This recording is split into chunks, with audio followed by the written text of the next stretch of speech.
Hello everyone, this is Andrew. Welcome to Keen on America.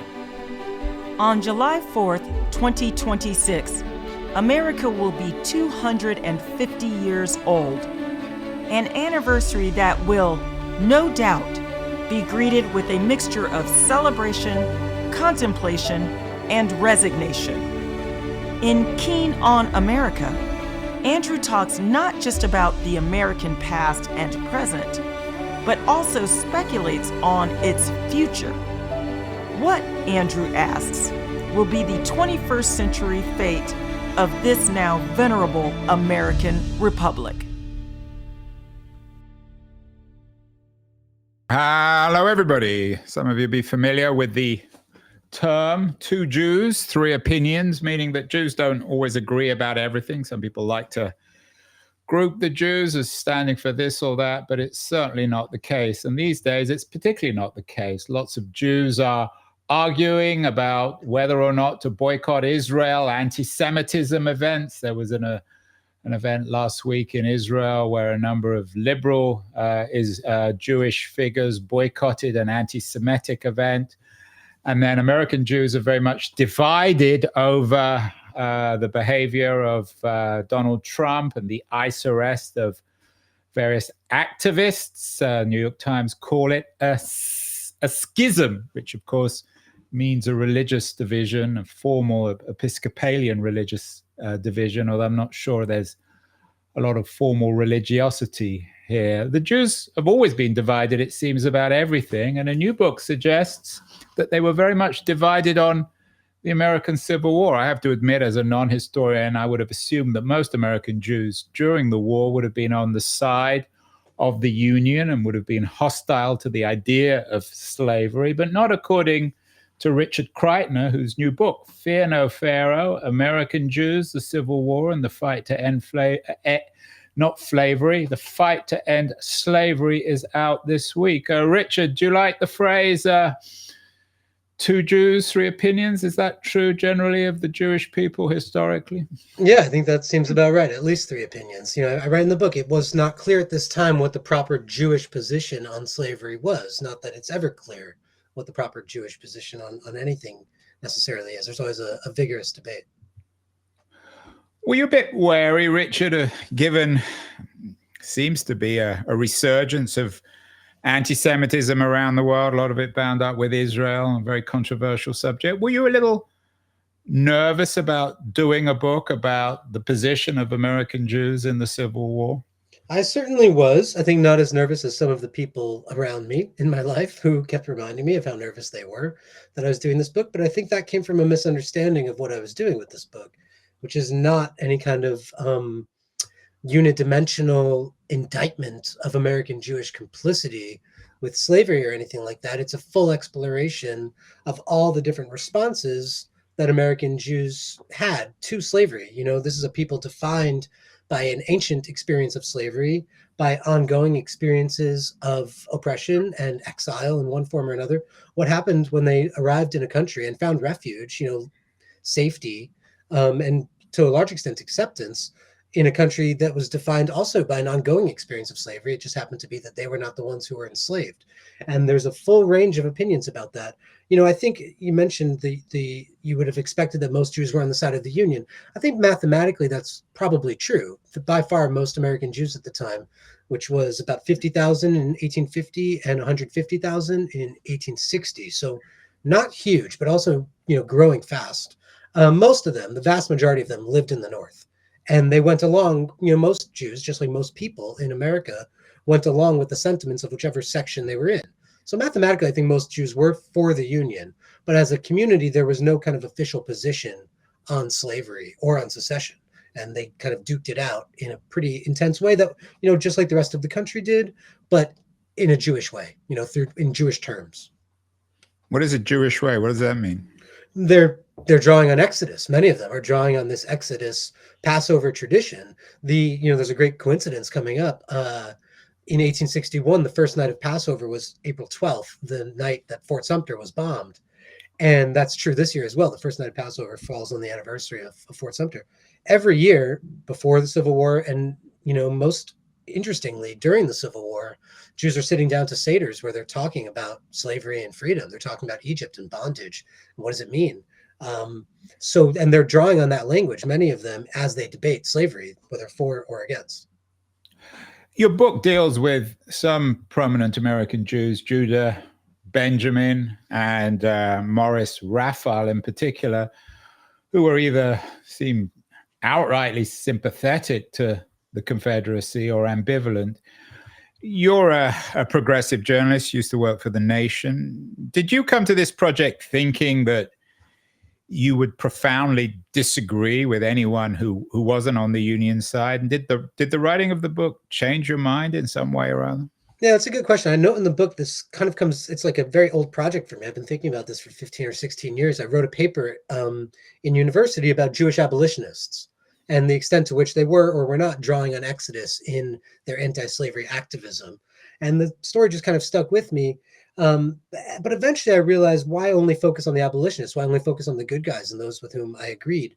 I wanted to kind of expand it and look at those with whom I disagreed and try to understand their position, not simply, lambast them for not living up to my elevated ideals. So I came in expecting, I think, to probably not like them, and I still don't like their politics.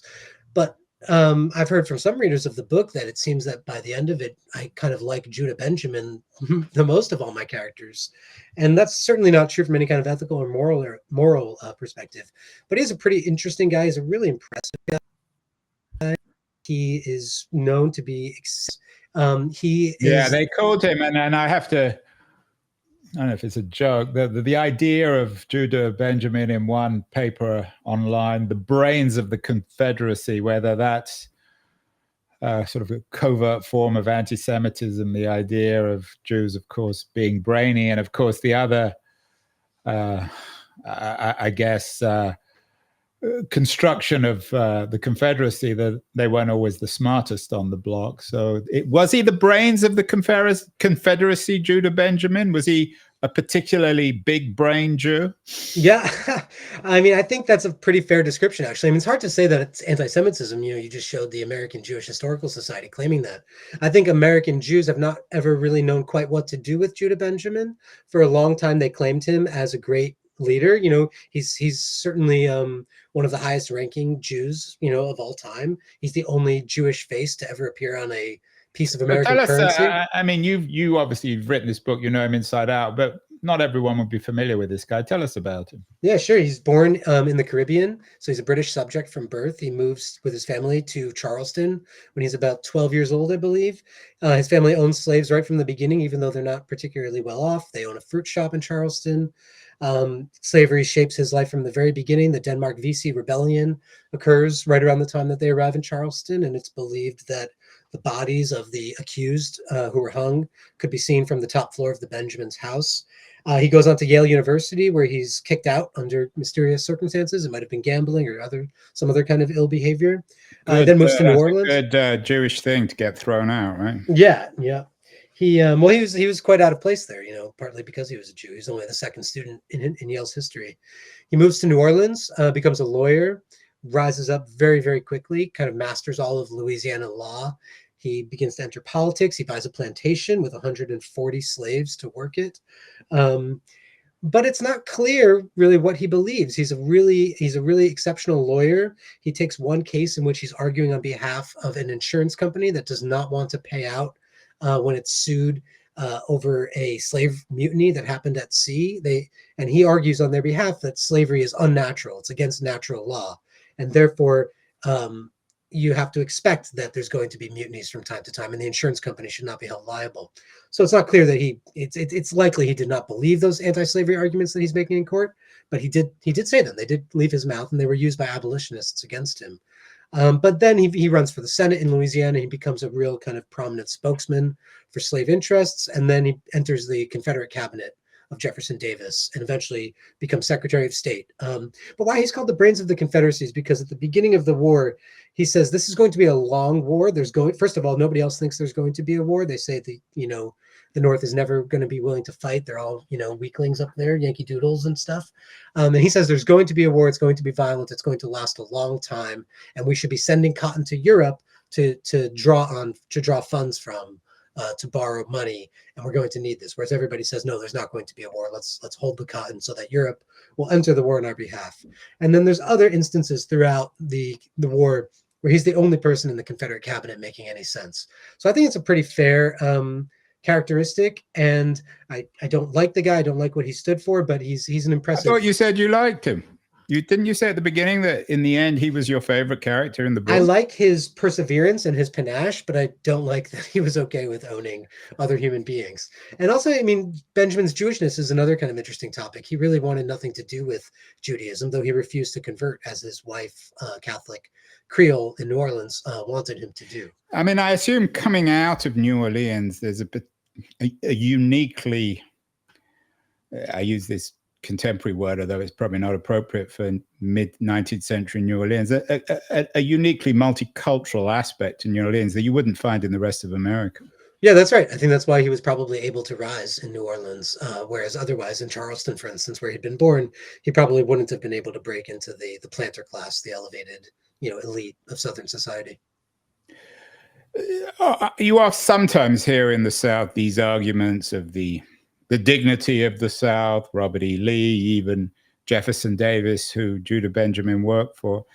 Did he have that Southern genteel quality? Did he acquire it? Some European Jews have done a good job of reinventing themselves as aristocrats in England or France.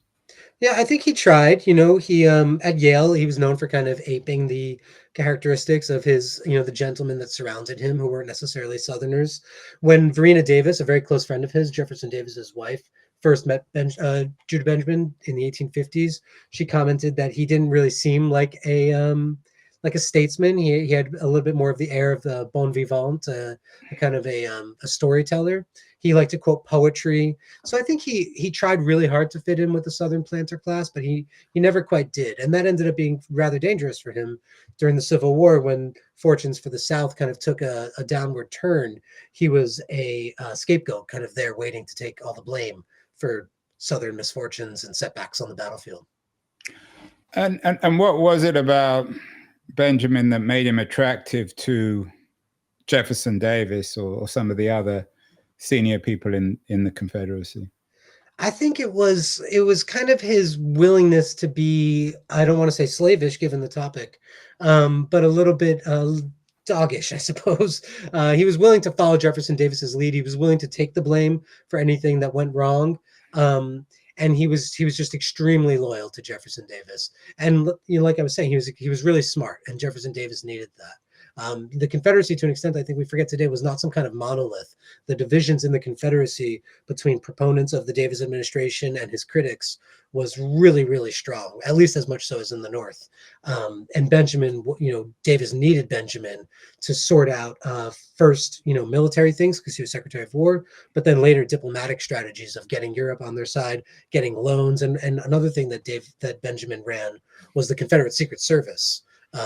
Hatching all these kind of we did a show a couple of years ago about a plot, a naval plot. I can't remember the exact details, but I assume he was involved in that. He was involved, especially later in the war, in all these different schemes where Confederate agents who were up in Canada would invade the North. They invaded a town in Vermont and kind of shot up the main street. They'd stop a train and rob people. They tried to blow up New York and Washington.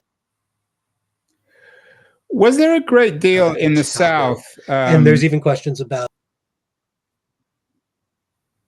Richard, within the Confederacy, was there? I mean, obviously, it was deeply racist, and the war, and I want to come to this in a second, the war was about race and slavery.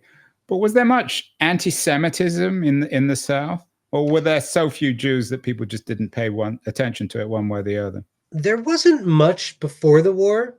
I think, especially in the South, there's a sense in which Black people served as the underclass that Jews had been in Europe. And that, a lot of people comment on this at the time. This isn't just me saying it, that the existence of Black slavery took the heat off Jews. And so when Jews who were seen as white at the time arrived in the South, they were welcomed as part of the white, in some places majority, in some places minority, because non-Jewish whites, Christians, needed all the white people that they could get, given that there were so many enslaved people. And so long as Jews were willing to go along in the South with slavery and not criticize it, and own slaves if they were wealthy enough to do so, otherwise you'd be conspicuous, then they were certainly welcomed. And they were still treated strangely. They weren't necessarily accepted socially, but before the war, the existence of slavery really kept anti-Semitism to a minimum. And I show in the book that it's really only when slavery gets abolished that in the South, that privileged status begins to wear away, and Jews, are not quite as protected. And anti-Semitism goes up during the war, and most especially after it. And there's even violent attacks on Jews. We know all about violent attacks on Black people in the South after the Civil War. There's lynchings of Jews, even Confederate veterans who, step out of line in any way. If you own a store and you trade openly with Black people, you're seriously taking your life into your hands. Yeah, I was just in the lynching museum in Montgomery, Alabama, where there was some references to that. Of course, the Klan that came after the war, I'm not sure that they weren't particularly friendly to Jews and, of course, of Blacks, but also Roman Catholics. Was there? Well, I just want to stop you there. The first Klan is actually not that anti-Semitic. The Klan that arises after 1915, and there's actually Bernard Baruch, the close advisor to FDR, writes in his memoir about finding his father's Klan robe when he was a child. Wow, that's in the early 1870s, and he and his brother were very proud. They were proud that their father was part of the Klan. 2 Jews, 3 opinions. When I was looking at the book, it reminded me in some ways of Philip Roth's great novel, The Plot Against America, which features a rabbi called Lionel Bengelsdorf, a notorious fictional figure at least, who was sympathetic to Limburg and American anti-Semitism and racism. I found a piece suggesting that I know the rabbi in The Plot Against America, and I guess the rabbi in A Plot Against America, in a sense, might be Morris Jacob Raphael, who was in some ways sympathetic to the South and, of course, was a religious man. Is there a connection, in a sense, between Raphael and a fictional character like Bengelsdorf? Yeah, I think you could say that. Raphael was an Orthodox leader. To some extent, a lot of Reform rabbis were critical of slavery. Raphael's an Orthodox rabbi who was in favor of slavery, or at least defended the South's right to own slaves and said that it was compatible with the Hebrew Bible, with the Torah. That wasn't entirely the case. There were certainly pro-slavery Reform rabbis and anti-slavery Orthodox rabbis. Raphael gives this speech in 1861 during the secession crisis, when James Buchanan, the president, calls a day of fasting and prayer for everybody to gather in churches and in synagogues to pray for deliverance from this conflict that a lot of people said that he himself, President Buchanan, should have done something to stop from happening. And Raphael, chooses the occasion to give a sermon that he says some of his friends, some of his Southern friends, I believe, asked him to do, showing that the Torah endorsed slavery. And at this time, one way that Jews figured in American society was as the authorities on the Old Testament. If you were a Jew living in the South, your Christian neighbors, if they were having some kind of debate about Genesis or something that happened in the Old Testament, they would come knock on your door and ask you to settle their dispute, even if you were just a regular Jewish person, not a rabbi. And so Raphael kind of sees himself as stepping in at this moment, this really fraught moment of tension and division and potentially violence, to try to settle this dispute between North and South. And he tries to play it both ways. He gives a fig leaf. He says that Southern slavery is not the way it was practiced in the Bible, not the way that it's endorsed in the Torah. It's way harsher, he says. And so the South should pare back and should treat its slaves more decently. And he says to the North, it's foolish of you. It's actually sacrilegious to suggest that the Bible does not endorse slavery, which is what some anti-slavery preachers were saying. And this becomes a huge kerfuffle. I'm not surprised. I mean, I'm guessing that some people would have been profoundly, or some Jews, particularly anti-slavery Jews, would have been deeply offended and outraged by these sort of things. Well, both. I mean, black people are super offended by it. Christian abolitionists are very offended by it. Somebody publishes a poem that says, "He that unto thy fathers freedom gave, hath he not taught thee pity for the slave?" So critics of Jews, critics of pro-slavery Jews, are drawing on this Exodus tradition and trying to remind them how could you endorse slavery when you yourself come from a tradition that celebrates freedom from bondage? And then there is a response from anti-slavery Jews, both religious and not, saying that this you yourself are being sacrilegious and you're really dragging our name through the muck. I mean, the most prominent one is from a rabbi in Baltimore named David Einhorn, who was also a Reform rabbi, and another figure in your book. Absolutely. I mean, I don't want to say the hero of the book, but I think he comes off pretty well. He's a pretty impressive fellow. He arrives in Baltimore, a slave city, in 1855, and immediately starts denouncing bondage, which is, that's a we would say a chutzpahdik. Yeah, in 1861, at least according to Wikipedia, he rebutted a sermon by Raffle. Right, that's what I'm saying. In his synagogue, and then also in his German paper, and he gets run out of town by a pro-slavery mob for doing this, and he flees with his family, with his pregnant wife, to Philadelphia, and his congregation writes to him and says, "We'd like you to come back, but only so long as you will be silent about slavery. You have to not say anything." He says, "Buzz off! I'm staying here in Philadelphia." Pretty impressive. And one thing he says that I think about a lot is he says that if we accept Raffles' stance that the Torah endorses slavery and that Jews endorse slavery, we will be aiding our enemies. We will allow them to say, "Such are the Jews. Where they are oppressed, they cry out against oppression. Where they are free, they say that that slavery is endorsed by God." One of the things that we take for granted, Richard, and again all this better than I do, is that the American Jews all came from, or many American Jews came from Eastern Europe, escaping the pogroms. But most of that happened in the last part of the 19th century, early 20th century. The 50,000 Jews or the 60,000 Jews in America during the Civil War, where did they mostly come from? Were they fleeing anti-Semitism? Were they economic migrants? Were they adventurers? Did they tend to be Ashkenazi or Sephardic? Yeah, well, the earliest generation of Jewish arrivals in America was Sephardic in the 18th century. They were fleeing the Inquisition. Their families had left Spain and Portugal either for the Netherlands and then found their way to America, or for the Caribbean, and then found their way north. By the time that I'm talking about the 1840s, you have the first real mass wave of Jewish immigration, which is mostly coming from Germany and from Austria, from German-speaking lands. You have a couple. Is that mostly after the failure of 1848? It's before and especially after.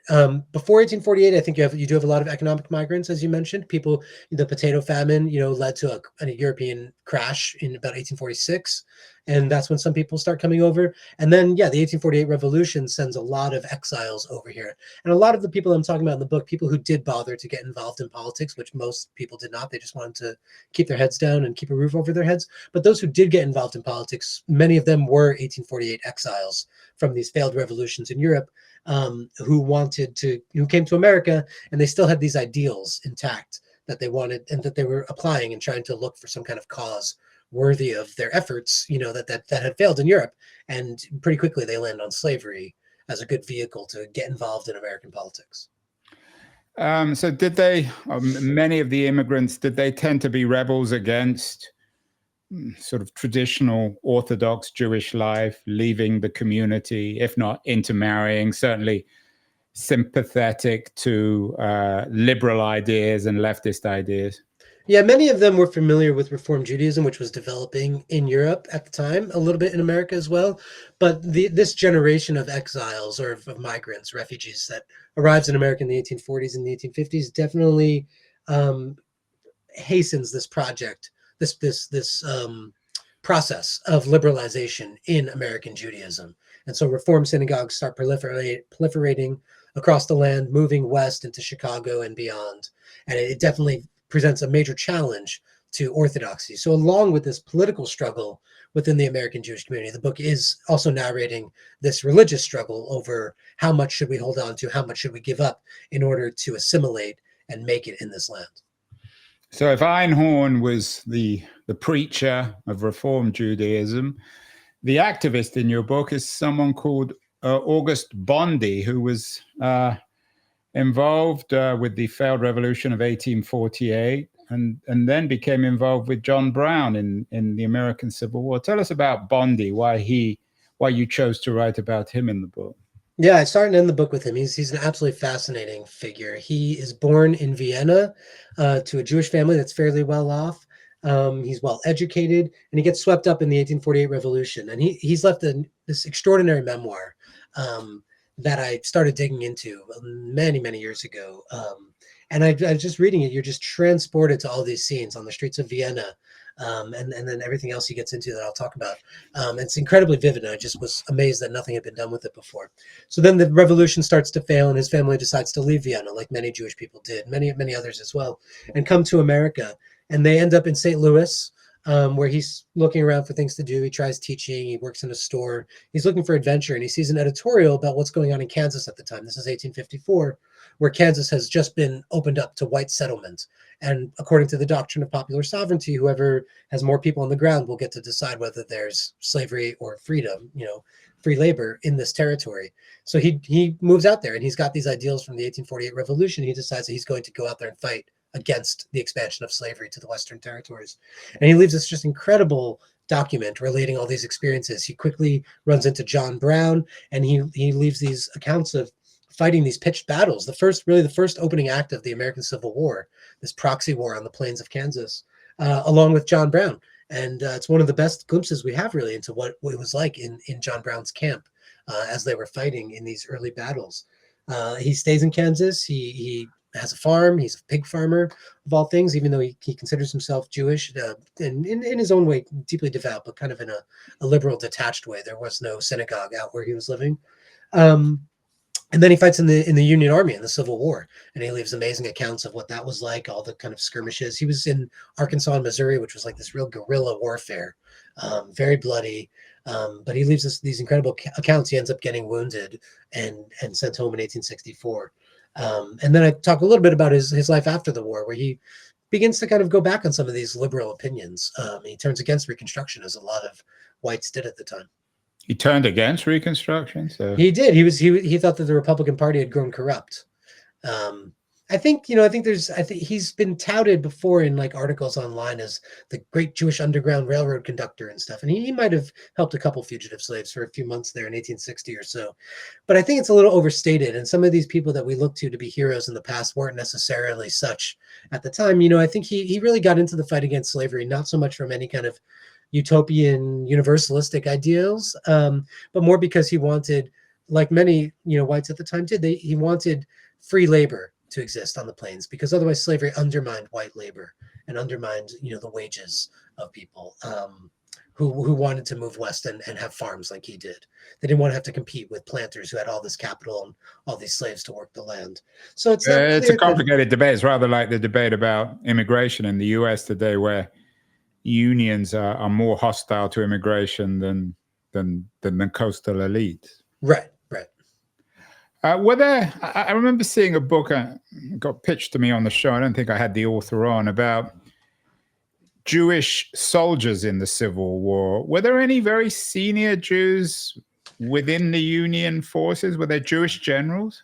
I think there were a couple. There was a guy named Leopold Blumenberg, who I think was a parishioner of or a congregant of David Einhorn's in Baltimore. I believe he had a general rank. Excuse me. I believe that book is by Adam Mendelsohn.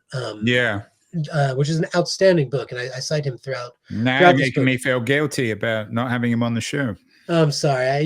It is a good book, and anybody interested in this topic should definitely check it out. He focuses a lot more on this question of the soldiers than I do, which is more interested in this political struggle. But I think one thing that he's done is kind of cracked at some of these shibboleths and cliched stories that have been told in the American Jewish community for many years that are very feel-good stories about Jewish soldiers having a Seder in the wilderness, when he looks at it and the evidence is really not entirely there for a lot of these stories. And this, I see the book as part of this effort to kind of bring a more factual and sober appraisal of what this experience really was for Jews, which was not so great. Did it convince you? I mean, writing this book, research, you obviously know this stuff inside out. You're deeply learned and literate and all the rest of it. Did it make you more or less convinced of the singularity of the Jewish experience? Or the more you read, did it just convince you that really, when it comes down to it, the Jews are no different from anyone else? And you could have written about German immigrants or Italian immigrants or Irish immigrants, and you would have had you could have found similar figures. You could definitely write interesting books about the Irish experience of the Civil War, the German experience, and I think they have been written. I think what really drew me to this story, like I said before, is the way how ideas of slavery and freedom so shape the Jewish tradition and the Jewish story, really in a way that I think sets the Jews apart from almost any other people. You know, ancient slavery was a very common experience. Almost all civilizations had it. But I personally, at least, don't know of any other people that bases their own experience of slavery, of oppression, of degradation. Their entire story is based on that. You know, most others are looking for kind of noble origin. But are you saying that this was a construction of American Judaism or just a reality of Jewish life? Because of course the whole Passover narrative is this narrative, this story. Yeah, absolutely. I'm just saying that's what they bring to America. So there are people defined by slavery landing in a country also defined by slavery, not uniquely so either. You know, Brazil had slavery, other places had slavery, but this is the place where there's enough freedom of speech and of debate, and the community can really kind of air out these divisions, these debates about morality and politics and religion and social justice, as we would call it. And did they buy into the whole sort of New England, little city on a hill, chosen land narrative? In their own way. I just reviewed this book about Jews in the American Revolution, and there's a lot in there about how grateful they were about the revolution. They were almost, he argues, I think exaggerating the point a little bit, Adam Jortner, it's called A Promised Land. He argues that Jews were among the prime beneficiaries of the American Revolution, that they were significantly, materially more free in, say, 1787 than they had been in 1775. That getting rid of all the religious restrictions on voting, on office holding that had existed under English rule was a world historical achievement for the Jews. And I think that's to some extent true. I think there's this counterbalancing factor of, you know, that meant that they were advancing in a country defined by slavery. So that kind of underwrites all this progress and security that they were able to find in the United States. But definitely the Jews, the early American Jews in the 19th century, are buying into a whole narrative about American liberty and really the Union. I mean, they're defending the Union because it has welcomed them in. They're against abolitionists to some extent because abolitionists are attacking this Constitution that has granted these Jewish migrants, these Jewish refugees, a security that was unparalleled anywhere in the world. And to some extent, you know, that's understandable. There were some Jewish abolitionists. Judah Benjamin and Morris Raphael wouldn't necessarily share that. About the unparalleled benefits of the Constitution. The defense of the Union for the benefit of the Jews. Well, I think Benjamin was to some extent a reluctant Confederate at the beginning. He burned all his papers twice in his life as he fled Richmond in 1865 and again before he died in London in exile. So it's hard to say exactly what he was thinking, but I think there's a decent amount of evidence that shows that even after Lincoln's election, he was not really in favor of Southern secession, and he was swept away in this torrent of essentially a revolutionary sentiment. And at that point, goodbye. You know, goodbye to the Union, goodbye to the Constitution. Is that an excuse really for the brain of the Confederacy? He was very senior. I mean, those are the kind of excuses people make about senior Nazis.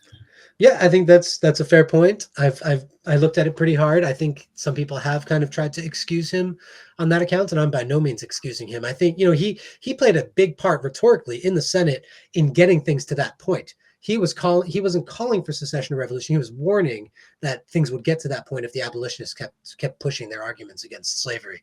So I'm by no means absolving him of responsibility. I'm simply observing that I think even at that moment, he is somehow still apart from the planter class that he had been hoping to join and had joined, but he is apart from them, and he's always going to be seen as apart from them. No book about American Jews would be complete without some references to Jewish women, and you have one, a star of the book, Ernestine Rose, who was a suffragist, abolitionist, and freethinker. Tell us about Rose and how she fits into the narrative. Yeah, she's another amazing character. She's born in Poland. Her father is a rabbi, and she leaves under these circumstances that she was never entirely clear about. She seems to have lied a little bit in her narratives that she gave while she was alive. she said that she was going to be married off to somebody who she didn't want to be married to. She was a real free thinker. She says, I was a rebel at the age of 5. So eventually at about 17 or so, she leaves her father's home and she goes to Berlin, where the Enlightenment, the German, form of the Enlightenment, is in full swing. She may have briefly converted to Christianity there in order to marry this man with whom she soon had a child. That child may have died.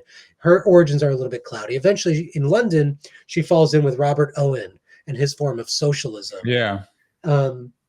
And with other Owenites, she moves to New York in 1836. She ditches them. She goes off on her own with her husband, an English silversmith, non-Jewish. And she immediately starts barnstorming the country in favor of women's rights, against economic inequality, against slavery, and also against organized religion. She was a hardcore atheist in a way that really reminds me of somebody like Christopher Hitchens, like the New Atheists. Really denouncing, or Rosa Luxemburg or Emma Goldman. Yeah, sure. Really denouncing slavery in all forms, as she would put it, including the mental slavery that she considered organized religion, Christianity and Judaism alike. So she's doing that. She's barnstorming for women's rights 12 years before Seneca falls in 1848. But then she links up with all these major reform movements. She is friends with Frederick Douglass. She's friends with Walt Whitman. She knows William Lloyd Garrison, Elizabeth Cady Stanton, Susan B. Anthony. She goes on a lecture tour with of the South in 1854, where Ernestine Rose is the star speaker and Susan B. Anthony is kind of her assistant. And she's just a hardcore kind of activist. She separates herself from her Jewish origins in many ways, but does not completely disavow them. On some occasions, she'll even draw on what, she'll say something like the sorrowful history of my people, the Jews, in order to give her activism some authority to speak on behalf of the oppressed. So she's doing this all through the 1850s. She's a somewhat isolated figure because among abolitionists who are almost entirely Christian, she's the only Jew. She's often the only atheist. Among the atheists, she's also the only Jew. So she's taking all these causes and she sees them as linked and mutually reinforcing, whereas others, many of her allies in these movements, see them as in some ways in tension. So some abolitionists were nativists, they were hostile to immigrants. Maybe they were pandering for the nativist know-nothing vote. Maybe some of them seem to have really believed in that stuff. So she was a very isolated figure, and not least during the Civil War, when there is this really sharp rise in anti-Semitism in both the North and the South. And in her atheist movement, as they call them, the infidel movement, there's some anti-Semitism that crops up. And she takes that moment, she kind of steps forth and defends the Jews as she really had never done, identifying herself as a Jew, expressing some kind of familiarity with Reform Judaism and Jewish society in America. She also did not really leave us that many papers, so it's kind of hard to know her innermost thoughts on some of this stuff. But her actions, to me, especially at that moment in the Civil War, suggest that she did draw on her Jewish tradition in informing her real radical, activism or progressivism, as we would call it today. Pretty amazing figure. Yeah, remarkable woman. I never heard of her. Richard, finally, we began this show by talking about this schism within American Jews, particularly these days, about Israel and the arrest of pro-Gaza, perhaps even pro-Hamas activists. At the moment, it's controversial, but I wonder in 50 or 100 years whether Jews or historians like you will look back and think, how could the Jews have ever supported the arrest, for example, of Palestinian activists? Given you've done this book, and it's always easy in retrospect to say, well, how could Jews have ever supported the Confederacy? You've looked into that, you've opened your mind. What does the book teach us about today, to at least Jewish Americans who are deeply divided over so many issues, particularly Israel, Judaism, and indeed anti-Semitism? Yes. Easy final question. Yeah, good question, big question. I mean, the book itself is a narrative history, and I hope readers will use it to think through their own questions about the present. And I think it's a useful resource in that regard. I try not to be too preachy. I do think that you're right, what you say at the beginning. I think that if there are still books being written and read in 50 years, I think that American Jews who countenance what Israel is doing today and what the Trump administration is doing today in the name of fighting anti-Semitism are going to come off looking no better than Morris Jacob Raffel and Judah Benjamin. I think it's really absolutely deplorable. I think there's a lot of parallels to be made. One is that now as then, American Jews who are okay with those kinds of things invoke this history of of Jewish oppression and suffering, to kind of insist that Jewish security. One person we didn't talk about is this guy Isaac Mayer Wise, who is critical of slavery but doesn't want to say anything, doesn't want to get involved because he doesn't. Yeah, I forgot about him. He's he's the guy caught between the two extremes. Yes, and he doesn't want Jews to get involved. He doesn't want them to stick their necks out in any way. And he sees an anti-Semite around every corner, and every any comment that makes him uncomfortable as a Jew is this horrific, horrible thing. This is tough stuff to talk about. I think that now as then we sometimes use our history as a shield against all critique of our own behavior. And I think that's deeply problematic. And I think now as then there are others, who find themselves in the position of the persecuted, and we should empathize with them. And that's kind of a milquetoast conclusion, but I think readers will find in the book a lot of material to think through their own thoughts about what's going on now. Yeah, I think we have one Jewish author, two opinions, which is appropriate.